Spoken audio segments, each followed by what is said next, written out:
A very warm welcome also from my side to our last panel for today, the fourth panel of our 2 days conference that I have the honor of facilitating. My name is Andrea Steinke and I work with the Center for Humanitarian Action as a research fellow. It is an even greater honor to have such inspiring guests with me today, Arathi Krishnan, who will join us online, and Max Sadler here on stage with me. I would also like to take the opportunity to welcome our online audience again, our on-site audience here, and our 2 discussants, Carlos Castillo and Corey Stedman, who will join us later. Again, for short housekeeping, this event will be recorded and uploaded online to make sure that everyone is aware of that. Questions and comments can also be asked online. My colleague Sonja Höfelmann will collect and present the questions later on. If you come up with any kind of trouble, please contact the user CHAR Technical Support, and there are also live transcripts for this session as well. So, as for the next hour, we will start with short inputs from both our panelists, followed by a discussion among them. Then we will open up the conversation for the audience after our 2 discussants presented their insights.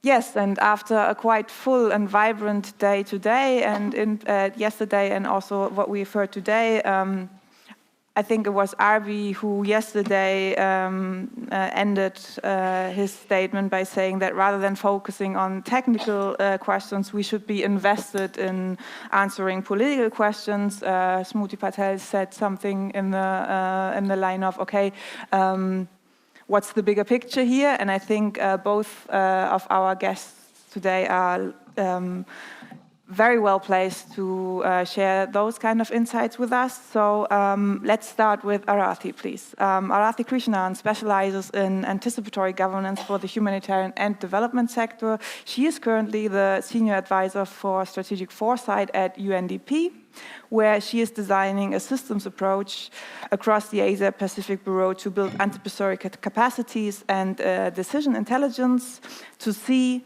to manage, and to respond to short and long-term risks, signals, policies, and investment. In addition to that position, she is also an affiliate at the Berkman Klein Center for Internet and Society at Harvard University, as well as a technology and human rights fellow at the Harvard Carr Center for Technology and Human Rights, where she focuses on foresight and decolonial tech ethics in humanitarian tech governance.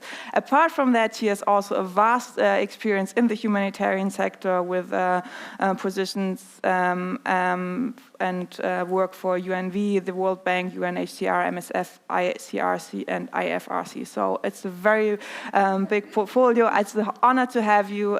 It's a pleasure to meet you. Please, Arathi, the floor is yours.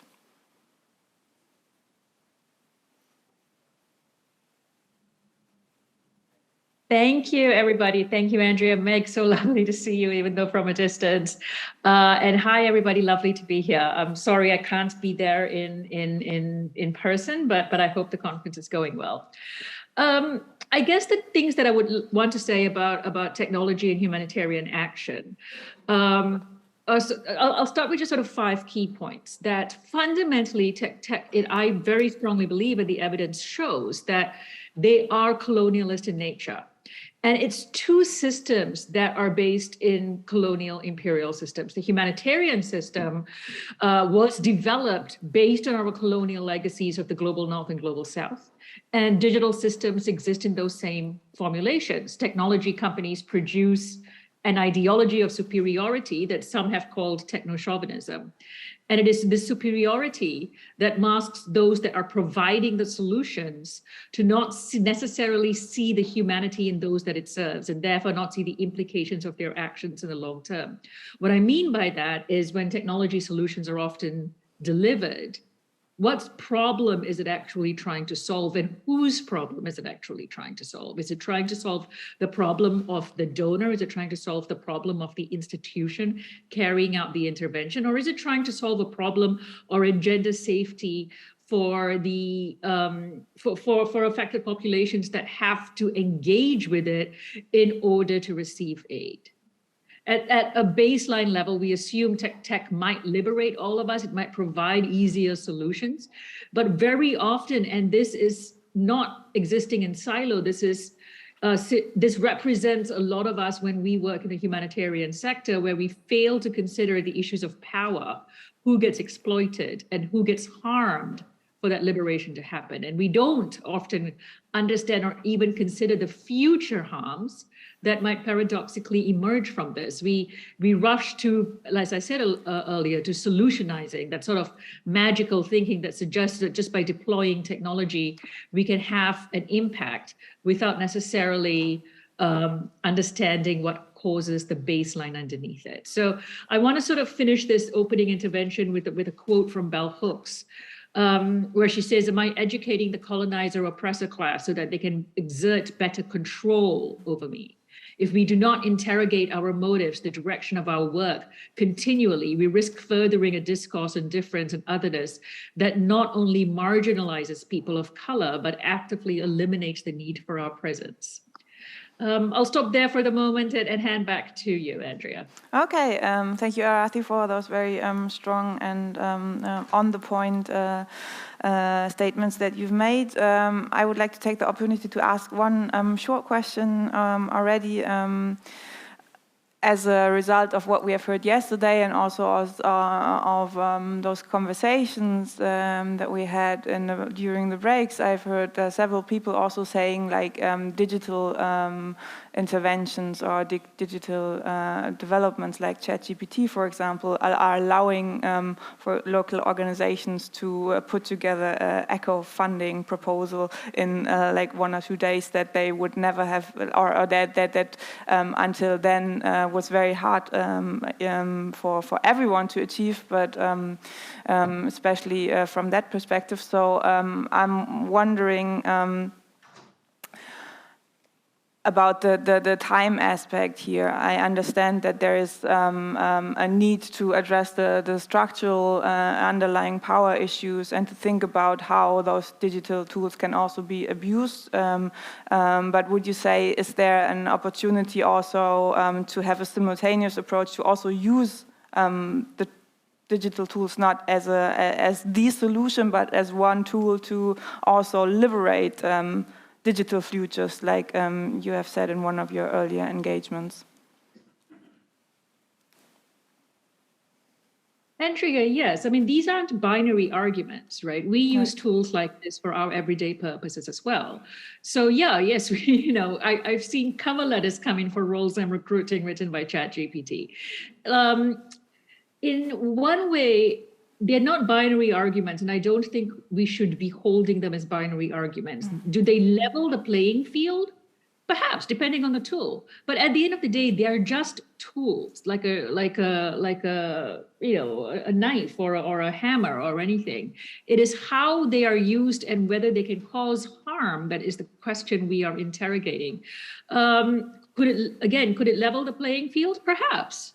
But what do we just, I guess my argument is, when we create solutions, and whether it's digital or analog, do we think about how the particular tool, though it may cause, may result in a benefit in the short term, does it result in a harm in the longer term? And it may not result in a harm, which is great if its design manifestations are considered properly.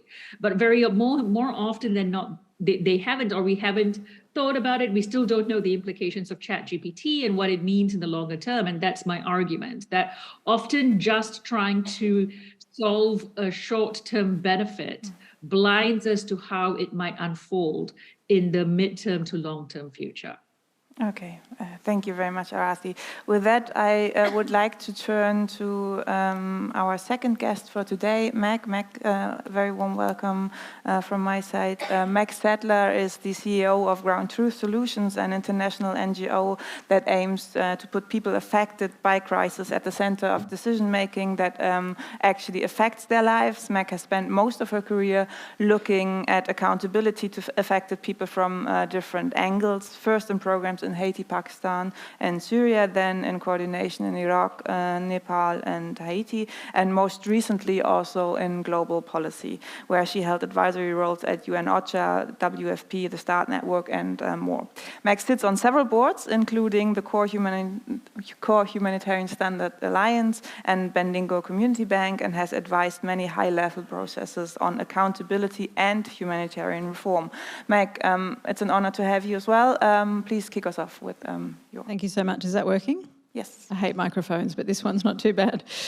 I'm, unlike Arati, I'm not a technology expert, so you'll have to forgive me for that. But I think from my vantage point, which has been very much focused on this question of accountability, it's been interesting to see that, obviously accountability and technology intersect, but they don't intersect in the way that a lot of people in the accountability space think they do. And they certainly don't intersect with localisation in the way that some in the accountability space think they do. And that's by some sort of internationally designed gadget being thrust on a community, and then someone who is deemed local enough to manage that thing somehow makes that a sort of local accountable process. And I think we're focusing on that so often that we're really missing the mark. I think the two things do intersect in the sense that there is a clear correlation, usually, between people's access to technology and digital literacy and their ability to hold the humanitarian system to account. In places where Ground Truth has research on where people find it the hardest to hold humanitarians to account, they are also the places with the lowest levels by percentage of number of internet users. And just to be clear, this is not because if those places were more online, it would be easier for them to use a WFP-designed feedback system. It's because if they were more online, the humanitarian system would be able to have less control over them. And I think that that's kind of underpinning a lot of discussions that we've had over the past couple of days. Arbi said this yesterday, but the power imbalances in our sector are not an accident. And you see a lot of technologies in the same way that you see a lot of accountability programs used almost as window dressing to kind of make it look like people are being accountable when actually they're operating in a way that fundamentally is the opposite. And most of our data at Ground Truth paints a picture of a humanitarian system where most aid is completely missing the mark. People feel that aid doesn't work for them. They sell the aid they get. They feel like they have absolutely no say over anything. And they also feel very trapped within the system because they find it very hard to find a pathway out of humanitarian aid. And it's interesting that we've tried to address that as a sector by seeing accountability as a series of projects that you can pile on to projects that already don't work. And that's why we have these needs assessment processes that make people feel completely terrible at the end of them. Or we have things like feedback boxes. There's a lot of feedback boxes in the Democratic Republic of Congo, and we just did some research where we asked people, what do you think about them? And they said they felt so angry with this system that was so disconnected from their realities, and they had just been so often let down that they took the boxes and they set them on fire. I don't know if the answer to this is technology. So I think a lot of people also tell us, we don't bother to engage with NGOs, they've let us down so often. And I think it's important to also remember that that's not about getting channels right. That's about trust and it's about mutual respect. So maybe just a few things that I've learned, and I'll be brief because I know that I'm on a time schedule. I think there are a few ways that we could maybe look at changing the status quo through the topic of the session, which is local leadership and technology and accountability. One would be through a process that maybe we could call Operation Ego Drop. If we imagine a world where, and this has been really nicely outlined by Adelina Kamal, if some of you know her, helpful international organisations, helpful being the key word there, slink more into the background, and this co-design process that Juliet mentioned yesterday becomes much more at the forefront. That process, though, involves things becoming a lot more networked and messy. And again, it comes back to this control thing that I think a lot of people aren't willing to give up. The second thing I think would be to recognise that technology and local leadership do not have to take on a humanitarian flavour. And in fact, they probably shouldn't. I think what both technology and local leadership enable us to do is to remember that people don't live as aid recipients, they don't live as clients or beneficiaries, they live as people. And their trusted leadership structures, their media, should actually trump whatever systems humanitarians think are the most useful in emergencies.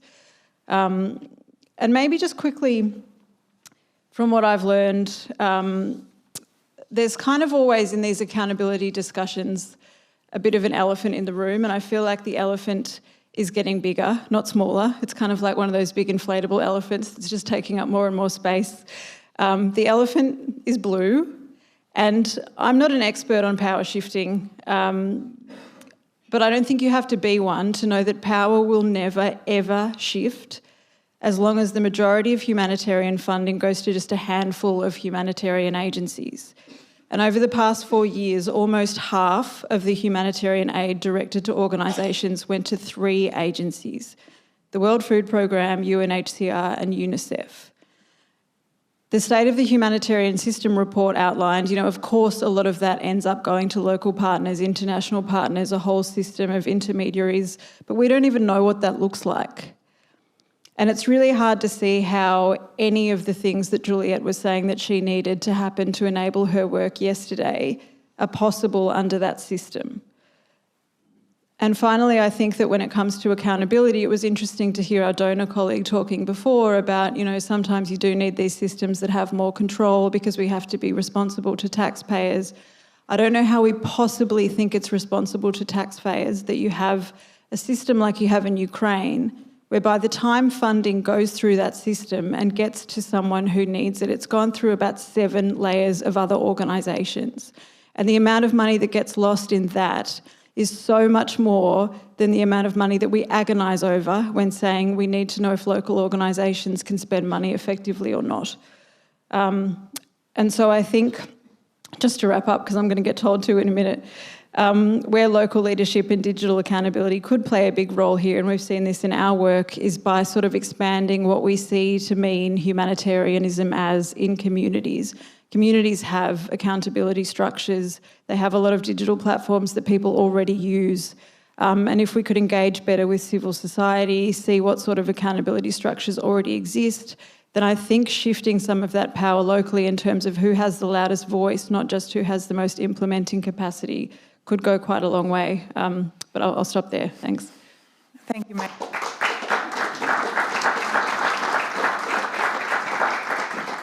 Thank you so much, Meg, for your comments. I think especially the ones on funding structure resonate well with most of the audience here in the room as well. To follow up on what you've said, we've discussed this briefly yesterday as well. Data on aid accountability can also serve as evidence on where the system creates boundaries, on hurdles for people trying to improve or just even navigate the system. So might that be one of the things that might provide room for the more liberating side of things, also making data gathering tools more feasible and more accessible? What's your experience with the evidence and evidence in supporting claims to bring forward to donors and within the communities and the community? Yeah. Yeah, thank you. It's a really good question, and maybe a few reflections, and Arathi may have other ones, but I think from our perspective, Ground Truth is a small organisation. We collect data on people's perceptions and we try and use that as a performance metric for the system. We are on the one hand consistently being pushed to the sidelines of a lot of discussions, the more sort of negative feedback we collect. But on the other hand, are constantly in discussions where people say, what we need is more data. And if we only had more data, everything would change. And I think that was really apparent. I'm sure a lot of you were at the Humanitarian Forum in Brussels, and that seemed to be the answer to every single problem, was if we only had more data, we could fix this.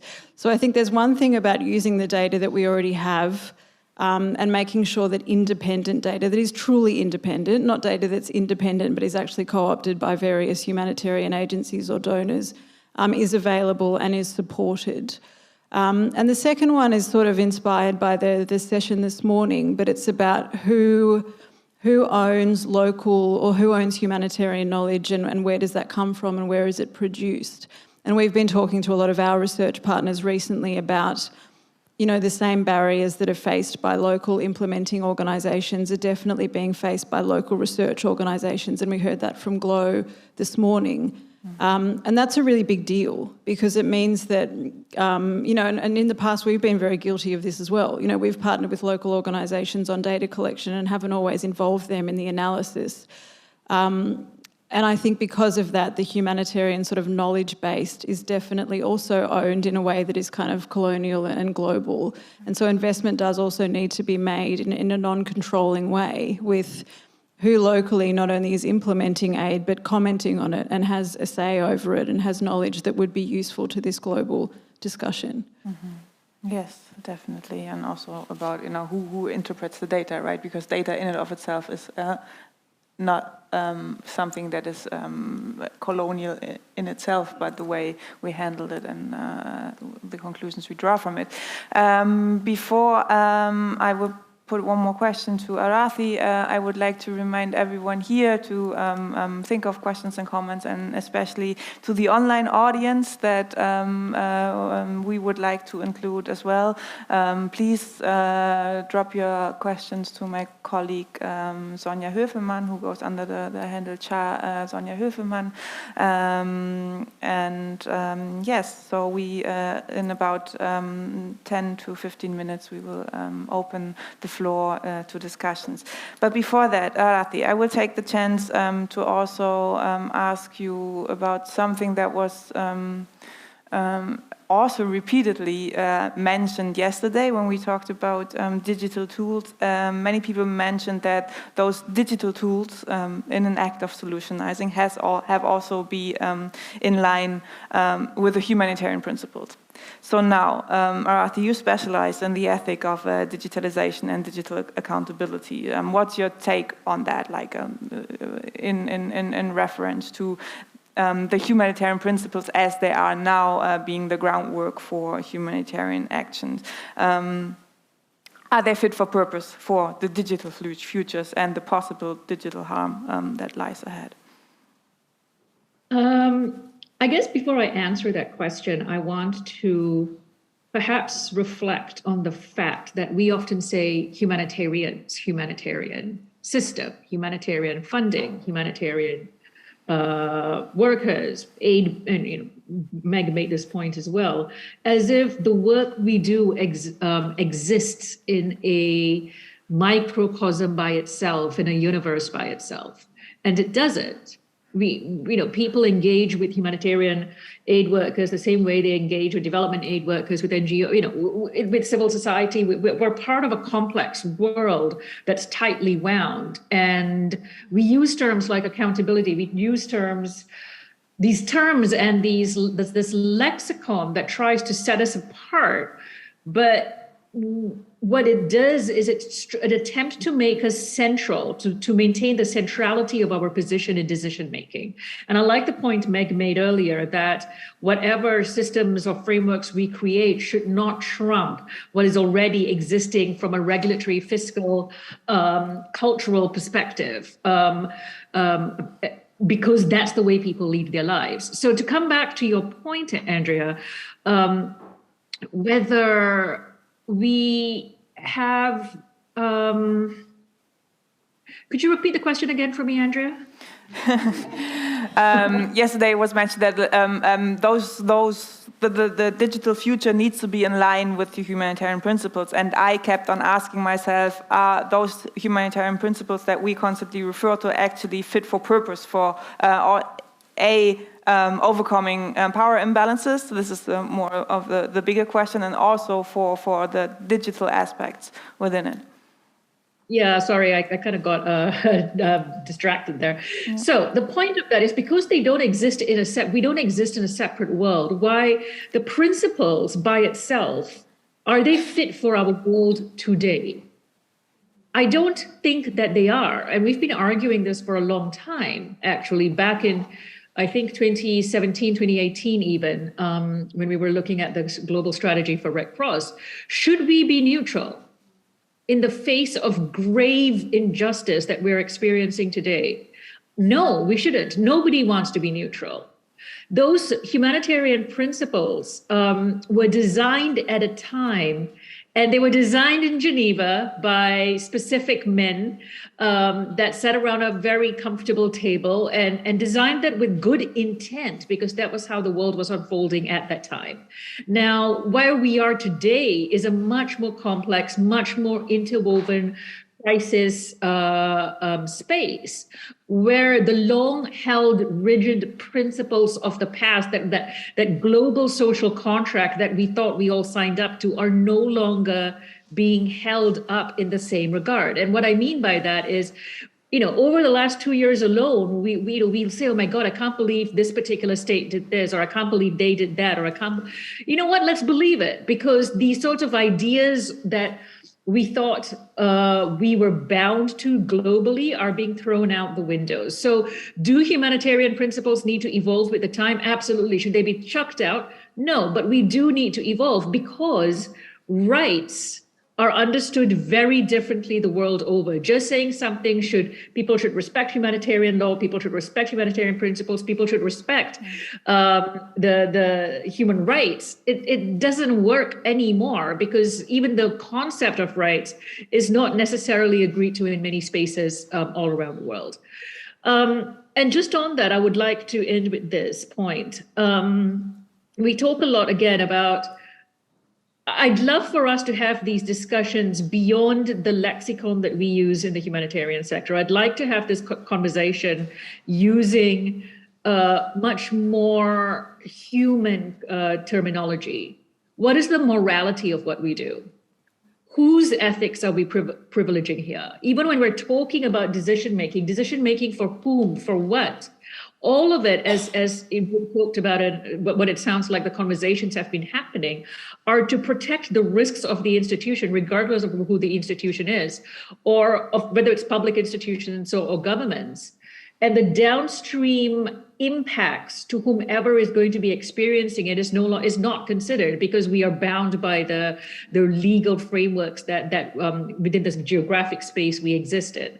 So, no, I'd like to elevate the conversation, because we cannot have this conversation without understanding the political economy of the states we exist in, how people understand morality, how people understand ethics, and whether concepts of rights, concepts of humanitarian principles, whether they need to evolve. And my argument will always be, yes, it needs to evolve, because it certainly was only defined through one perspective. It's not to say they were wrong, but we know more now, so how can we make it better? Okay, thank you very much, Arati, for that.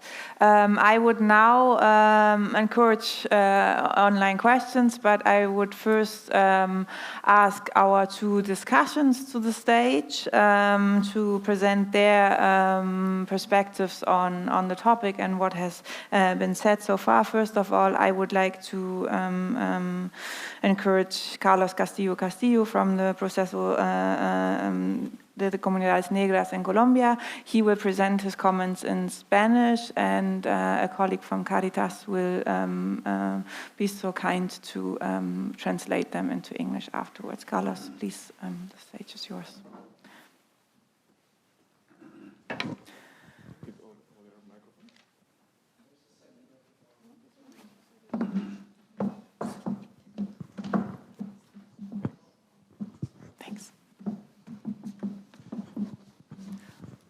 Buenos días para todos. Y Good day to everyone. también parte de la razón para hacerlo en español es porque, bueno, primero ayer sí, no fue muy clara mi exposición. First of all, I want to mention that I would like to speak in Spanish, because yesterday it appears it wasn't very clear what I wanted to say. Además de hacer énfasis en la necesidad y en la visibilidad de las barreras del lenguaje a la hora de desarrollar los proyectos. And apart from that, I also want to visualize and make a point here on the necessity of the language barriers also in the other processes, such as project formulation. Entonces empezaría diciendo que Para la rendición de cuentas hace falta la participación de las organizaciones locales desde el proceso de creación y formulación de los proyectos. First of all, it is necessary that local organizations are more involved in the process of the formulation of projects when everything starts, and they need to be involved much more. Y en ese orden no hay suficiente conocimiento sobre la participación en estos procesos y la forma en la que donantes y agencias deben rendir cuentas a comunidad. There is not enough knowledge about the accountability processes and also the tools that are available for local organizations and how they can make use of it.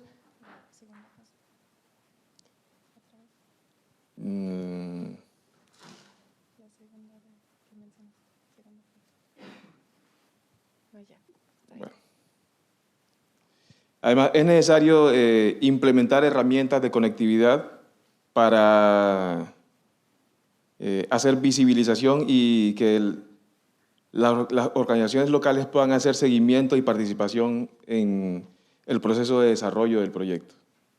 It is necessary to have more tools for connectivity on the ground so that local organizations can do good accountability and do this work better with the communities on the ground. Porque aunque en las exposiciones, en los informes se diga de manera diferente, Because whatever it is said in the reports, this is different in reality. se sigue viendo a los locales como no se ve esa relación de equitativa e igualitaria, sino que se los ve como inferiores. Still, the locals are not seen as equals. There's still a great barrier between how they do the accountability job, let's say, and how they are seen by internationals, for example. Un ejemplo de esta relación y de cómo se nos ve es que para la presentación de informes y rendición de cuentas de los locales se hace una serie de exigencias y se pide muchos detalles. For the accountability and the due diligence, everything what local organizations have to do in the reports, for example, the standards are really technical, really high, and this is a problem. Pero tanto agencias como donantes dan información muy básica, muy mínima, no hay suficiente claridad sobre cómo se manejan realmente los fondos a nivel de las grandes organizaciones o los principales donantes. And there's, on the other hand, really limited information that international organizations, intermediaries, or donors give to the public about how they are actually using the funds and where the money goes. Incluso al momento de presentar los informes se pide mucho detalle, pero, por ejemplo, para aprobar un proyecto fácilmente se pueden demorar 6 meses, 1 año, y sí se le pide a los organismos locales y a los pequeños, digamos, implementadores de los proyectos que entreguen informes de manera muy rápida en un par de meses. So on one hand, you have the internationals asking local organizations to be very quick and to also give very detailed information about all the projects set up, in all the formulation process. And on the other hand, sometimes internationals, big NGOs, they take a lot of time, and also the donors, to make the decisions on actually approving the funds. And this can take sometimes 6 to 1 year, 6 months to 1 year, which is bit ridiculous. I would summarize it like that. The relation and a bit of a hypocrisy between it's a double standard, let's say. ¿Sí? Bueno, gracias. This was all. Thank you. Thank you so much. To Carlos and also to the colleague from Caritas for facilitating translation. Before Sonja will get on stage to present the online questions, I would ask Corey Stepman, that we have seen earlier as well from the IFRC, to also present her discussion points. Thank you. lovely to see a familiar face, Arati. A few points. First is on the issue of kind of like, I've always thought like, technology, information, communication technology, it could be a key driver for redistribution of power, or like, for enabling localization and local leadership, or enabling decision-making to be more inclusive and evolve. But it's really good to be reminded by Arati that the technology is, it has a colonial nature. It's good to kind of like really see it beyond the, I'm looking at it like, and then connecting it with the discussion localization using the colonization lens. So I've sort of kind of stayed away from that kind of like discussion before, but I realized like, there's no going away from it.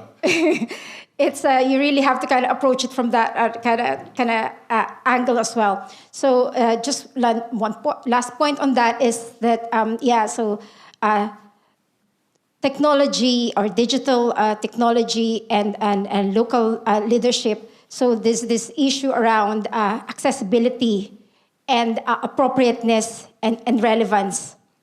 And also the kind of the extreme side of like, being cognizant of the harm that it may bring, especially at a longer term. The second point is around what Meg said around data and evidence. On this, as Arby mentioned, in the EHF kind of like, and in many kind of studies and in engagement with donors and intermediate organizations, they were basically saying, we don't have that much evidence yet that localization works or that it delivers effective and impactful kind of response. But the thing is like, much of that, if you kind of like, stand back, much of the results and outcomes or achievements that are actually reported by these big international organizations were, in fact, for most part, delivered by the local actors, by their local implementing partners. There may be just some problems of packaging and presentation and attribution. You might want to kind of think of that. And then the last point is on humanitarian principles. So maybe here I'm going to qualify, I'm not speaking as IFRC staff, but rather as coordinating the Grand Bargain localization work stream that I've worked on for the last 5 years, is that my hope is that the discussion, the localization debate and discussion and the work that we've done on localization could in fact provide that space or is, I hope, already providing that space to really look back at, have that that humanitarian principles discussion or review of that, to bring it down to the local actors, bring it down to the field level, to the country level, and within and kind of like discuss that from within the lens of of power and the complexity, really bring in the perspectives of the not just the local actors, but of course the communities, so that it becomes it makes sense. So it's not the principles that were cooked up by some white men for decades ago. I think there is space, and there has been for just to kind of end a note on a kind of more positive in a sense. I think I'd like to believe that the Grand Bargain, the discussion, and the World Humanitarian Summit basically opened up some spaces for engagement and conversation, spaces for local actors to engage in the same room with donors, with the international organization, with the agencies, to have that, so it's no longer the same usual kind of already anyway partnering with local actors, just talking among themselves, but rather there are spaces for more open, honest, and frank conversations. Okay. Thank you, Corey, for that.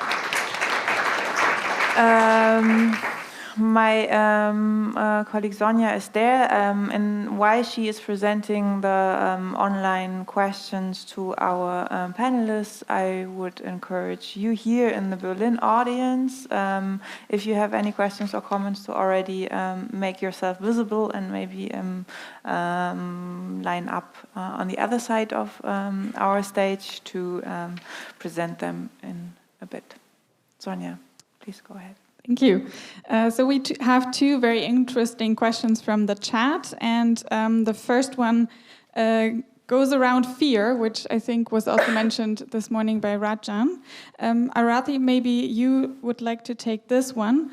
It comes from Martina, who's a student currently. She writes that studies have proved that one of the main barriers to power shifting towards local responders is the fear of INGO staff to lose their jobs. Which actions could INGO take now to redefine the role of their staff in a way that allows for local actors to be leaders of the responses? And she's also asking if technology can play a role in this process of redefinition. Then we have a second question from Kumar from PMS Pakistan. Maybe, Mac, you would like to take this one. It's on digital accountability. And he's asking, why can't we go for more integrated digital feedback and complaint response mechanisms? I'm guessing across organizations, not just single organizations, that work within a specific context that we pilot, and then later on scale across the national spectrum. He's commenting that there are some digital systems already, but he's not sure whether they're accepted across the humanitarian architecture by sort of all actors, local, national, intermediary, and donor. So what are your thoughts on sort of these integrated digital feedback mechanisms? What are their strengths, and how do they perform in terms of accountability? Thank you, Sonja, very much. Arathi, would you like to start with questions on steps necessary from the side of INGOs to make the fear disappear, to frame it like that? You know, it's the concept of the word fear here is really interesting. So I mean, let's talk about the types of people that get attracted to that are attracted and are allowed, which is probably the bigger word here, to work, to get jobs in INGOs or multilateral organizations. The pathways for someone to get access to those jobs are already so designed in a way so it only privileges a certain group of people. Now, this doesn't matter whether you're white or you're local or you're wherever, in between that you exist. You have to generally have a master's degree, which means that you have to have come or have being able to access a certain level of funding to be able to get there. Most organizations require internships. That means that you need to be able to take care of yourself. So who gets access to do that? A certain group within any kind of society. So it privileges certain types of class of people and caste of people. And what happens then are these bubbles of privilege want to maintain that privilege.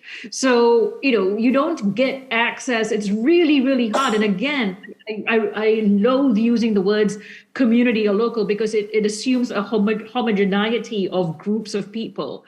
But for anybody that doesn't fit into those strict categories of who can and who is allowed to work in these bigger organizations, they're all automatically cut off. So I'm not sure whether it's a great question.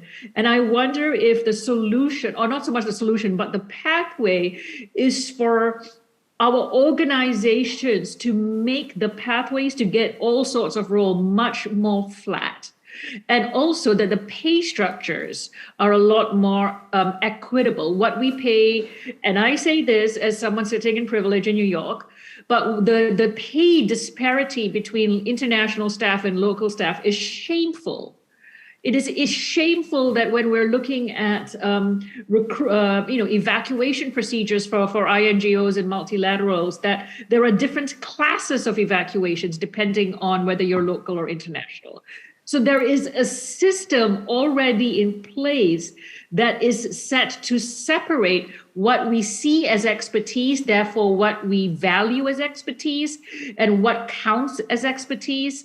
And therefore, if you don't fit into those rigidly held frames, you're local.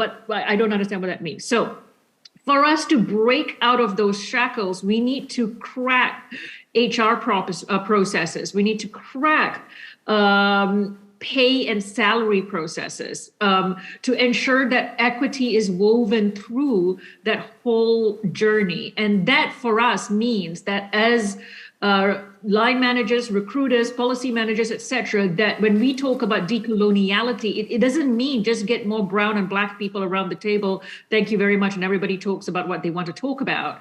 It means that we have to expand our horizons around what counts as expertise, what counts as knowledge, who counts it, and for what purposes. So it's a very great question, and it's pulling at a really complex thread in all of us. I hope that's helpful. Thank you.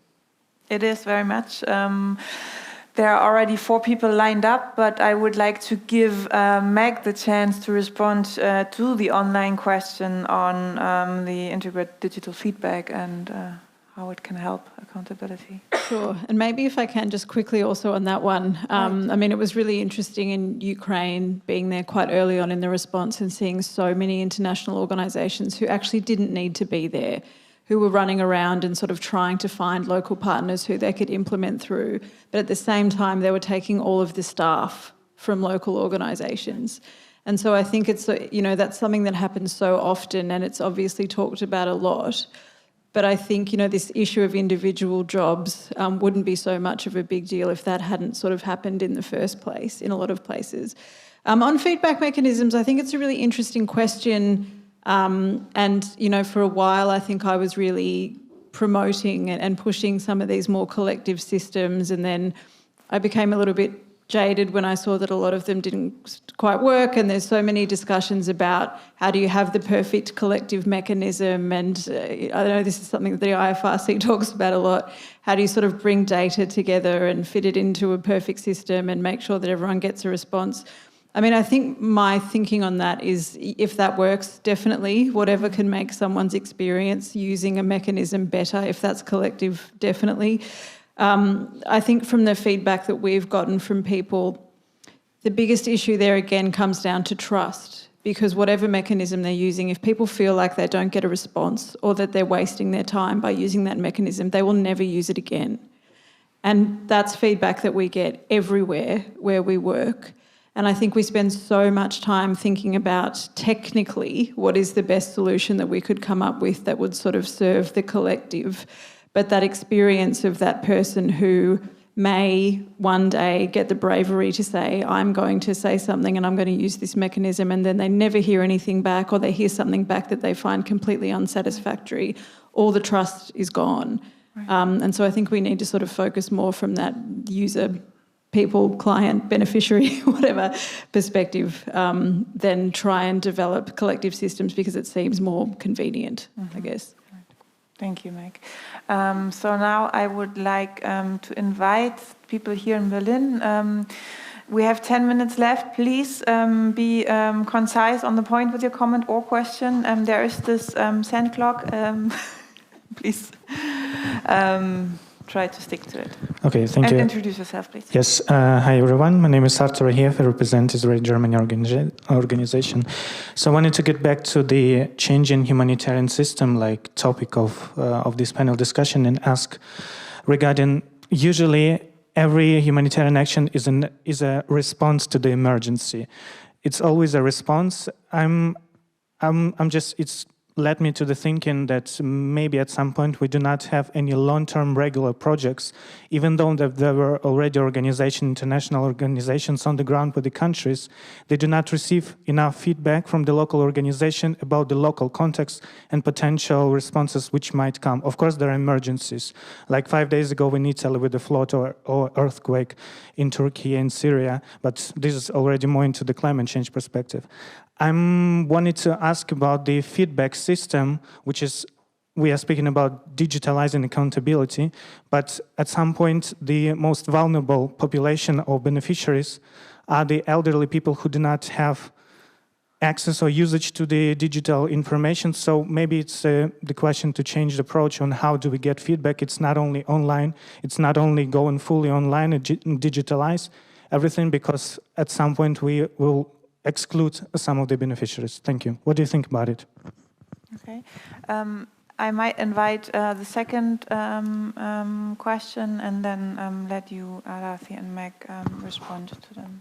And then we have a... Thanks a lot. Oh, sorry, yes. Thanks a lot. My name is Markus Geisser. I work for the ICRC, but actually here I talk more about, or ask more about in my personal capacity.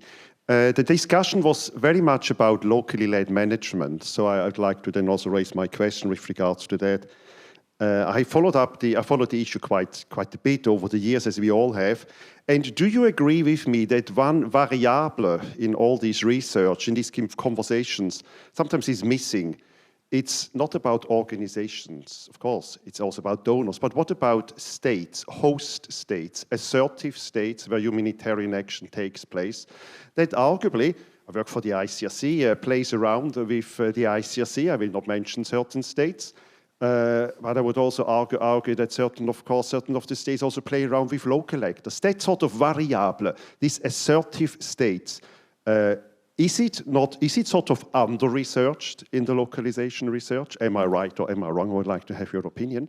And how to come about, yes, if we are in these situations where the assertive states are indeed playing around with all of us, whether we are local or national or international. Thank you. Okay, thank you. So there is the question about the accessibility of feedback mechanisms, and this may be something that Meg has some ideas to share, and then we will tend to the question about what about the states. Sure, and thanks for the question. It was a really good one. I can't find the asker now.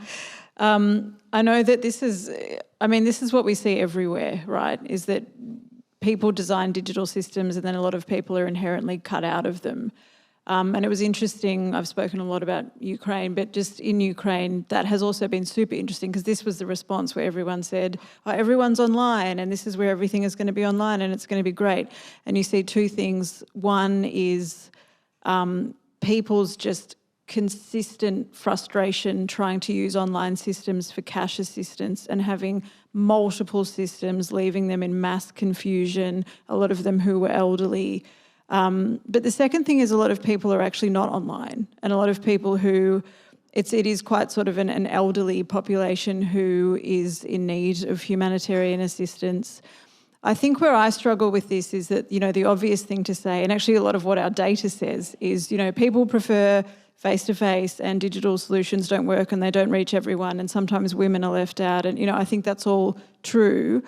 And I try not to now make everything into a systemic problem, but I feel like the fact that that is such a problem tells us that all of our claims about locally led aid are false. Mm-hmm. Because if you actually had a system where in a local community responders were close enough to communities to be able to sort of understand who they were and who was targeted for aid and whatever else, that digital gap wouldn't be such a big issue as it is. We call it a big issue because it involves people in communities feeling like, or vice versa, they need to communicate with someone in a capital or even in Geneva or somewhere. And so I just think sometimes, we have to find a better middle ground between everyone prefers face-to-face and we should make sure that everyone's online. And that to me is this bigger question around we're kind of failing a lot at this localisation agenda, because if that was working, that actually wouldn't be such a massive problem as it is. I don't know if it's a cop-out of an answer, but that's just how I've sort of evolved my thinking on it. That's wonderful. And maybe, Arathi, do you have any reflections on the question on the other elephant in the room? What about states when we talk about localization and national states in the mix? Yeah, I'll keep this short. So just first to come back to that question on the digital tools.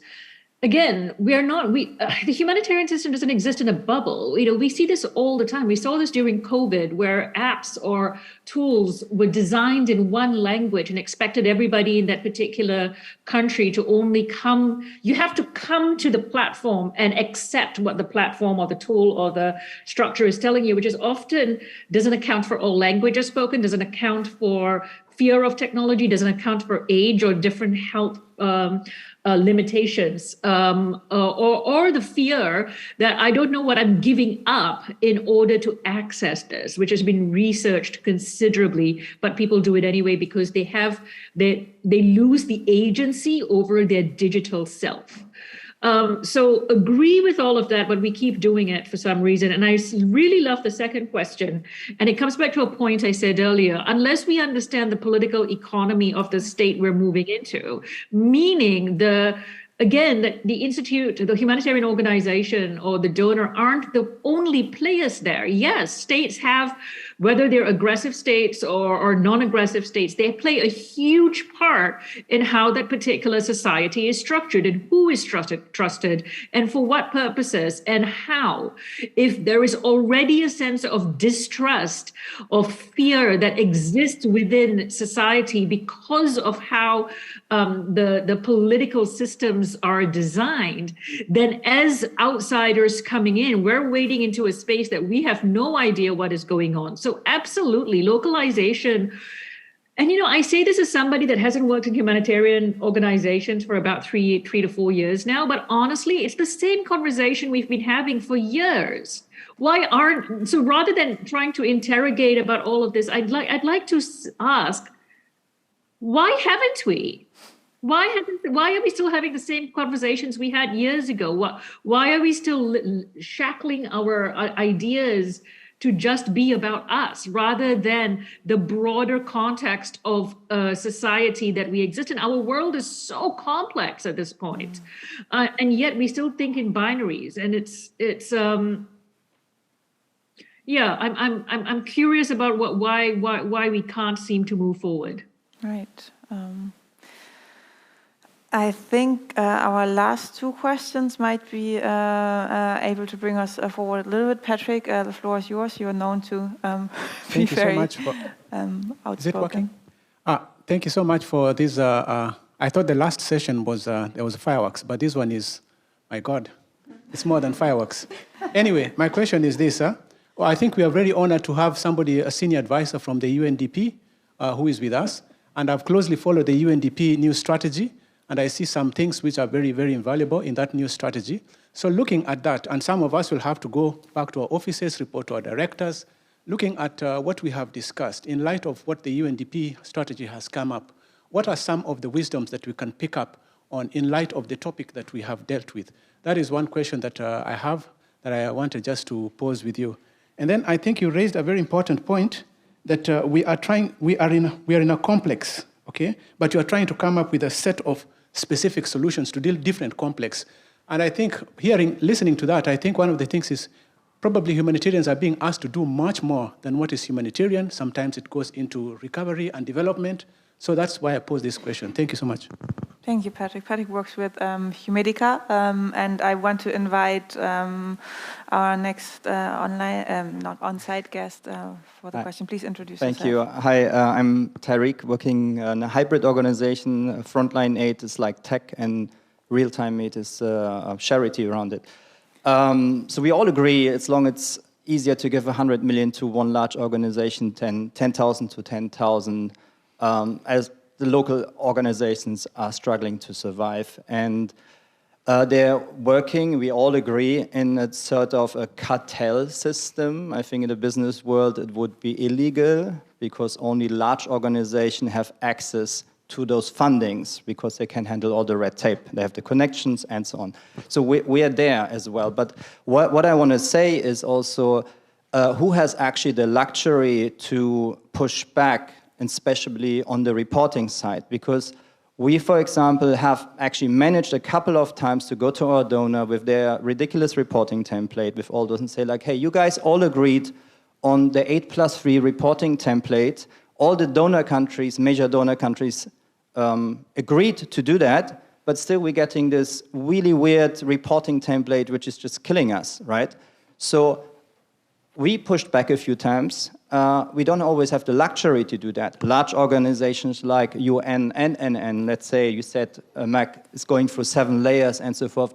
You guys have the luxury maybe, and I was like, my question's going towards this, to really push back to those governments which are accountable to the taxpayers, but the tax is not even reaching the people because it's just getting eaten up in the middle. So my questions back is like, can you push back? Can we push back?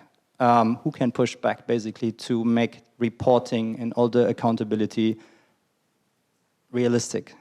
Thank you. Okay, thank you, Tarek. We are running overtime. I hope you, as our online and on-site audience, would allow us for 5 minutes more. So I would invite our 2 guests, Meg and Arathi, to make final statements, maybe also connected with the questions that were just raised on UNDP strategy. I guess this is for you, Arathi, and also on the possibilities to push back against a cartel system, if I can quote you right. So Arathi, please start, and then I would invite Meg and wrap up the session.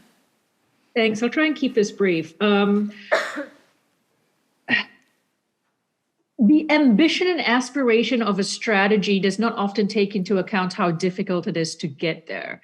And with very, very large organizations, there's multiple layers to achieve it. So from my perspective, I do think it's a great start, but we're still finding our way. And it is still, the battle of trying to say, hey, let's not just go with Silicon Valley providers because they're quoting a different type of framework than ever used, and then still trying to translate that and include that through a highly decentralized network process, and paradoxically through a highly institutionalized bureaucratic organization. So I think the ambition of where we want to get to is clear. The North Star is clear.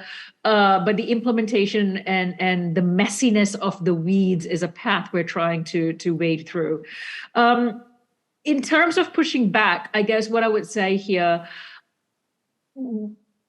I wonder if these processes or these limitations would change if what we were chasing or what we were seeking was not just to provide feedback, but to provide instead pathways for individuals to have redress, meaning that they are able to hold and get financial compensation, or legal compensation in some way for any harms that the work we have done may have imposed on them. So rather than saying we're seeking more information to improve our services, but actually shifting it so that it holds institutions and donors to account in terms of a dollar figure. Because one of the things I have learned, again, coming back to the point that we don't exist in a silo, is if we want change, follow the money.